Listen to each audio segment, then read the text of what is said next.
ఇసుక రీచ్ల కాంట్రాక్టు ప్రభుత్వ నిబంధనలు పాటించాలని కడప ఆర్డీఓ జాన్ ఐర్విన్ తెలిపారు. కడప జిల్లా ఒంటిమిట్ట మండలం గొల్లపల్లి ఇసుక రీచ్లో నిబంధనలకు విరుద్ధంగా ఇసుక రవాణా సాగిస్తున్నారని ఆరోపణలు రావడంతో ఒంటిమిట్ట తహసీల్దార్ రమణమ్మతో కలిసి ఆర్డీఓ ఇసుక రీచ్ను పరిశీలించి నిబంధనలు అతిక్రమించరాదని హెచ్చరించారు.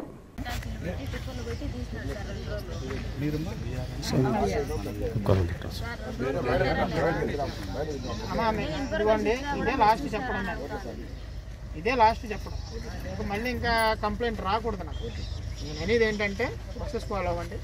రేపు నుంచి చక్కగా అక్కడ మీ స్టాక్ పాయింట్ దగ్గర ఇప్పుడు ఏంది ఇన్ని స్టాకులు రాష్ట్ర వ్యాప్తంగా చేస్తున్నాం, ఇక్కడ ఎందుకు మనకి ఇబ్బంది రావాలి?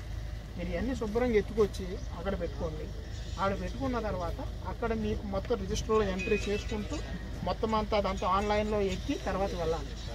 ఇక్కడ ఎవరు అసలు పాయింట్ స్టాక్ పాయింట్ మెయింటైన్ చేసేదే లేదు ఇక్కడ. ఇలా కాదు. రెండోది లోకల్ వాళ్ళు కూడా ఎవరు పెడితే వాళ్ళు డైరెక్ట్గా తీసుకెళ్ళడానికి లేదు. జిఎస్డబ్ల్యూఎస్లో నమోదు చేసుకోండి. ఉచిత ఇసుక పాలసీలో మీరు జిఎస్డబ్ల్యూఎస్లో నమోదు చేసుకుని ఇక్కడ దానికి వాళ్ళు మీకు నెంబర్ ఇస్తారు. దాంతోపాటు ఇక్కడికి వచ్చి మీ ఇసుక మీరు తీసుకుని వెళ్ళండి.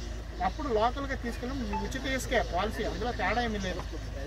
అసలు గవర్నమెంట్ ఇక్కడ ఛార్జ్ చేయట్లేదు. ఛార్జ్ అంటే రిజిస్ట్రేషన్ అక్కడ నమోదు చేసుకుని రండి, అందరికీ సమన్యాయమే జరుగుతుంది. అదేవిధంగా వీళ్ళు కూడా త్రూ ప్రాసెస్ వచ్చారు కాబట్టి they have to operate their reach. Okay, ఇవాళ కొంచెం హ్యాపీ చేసేది.